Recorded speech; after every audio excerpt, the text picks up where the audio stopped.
นี่อะไรพ่อครอบครัวไอ้ยี่ห้อบาเขาฟังมาดูท่าท่านพังละมหาศาสตร์แก่ขาดฟังวุ่นเลยอยู่ดีนี่แห้งก้มเจ็บไว้เลยก้มไข่ว่ามีไปกรุงเทพก็หาเงินไหนมันเลยจันเท่นนะแม่จันเท่นลงไป10 บาทของพระบูชาธรรมพระมหาชาติบริหารกองบุญสวดแถมให้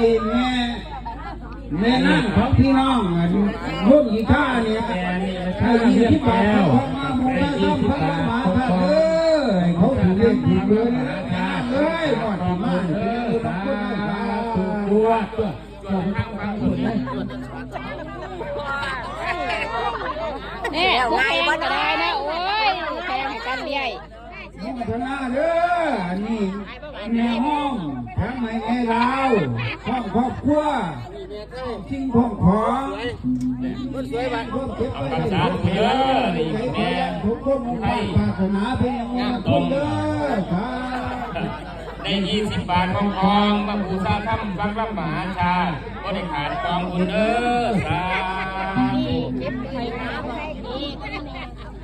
อันนี้ก็นอสออ้อยนะครับนอสออ้อยสันฐานนี่ก็แถมของพานไปให้น้องชาย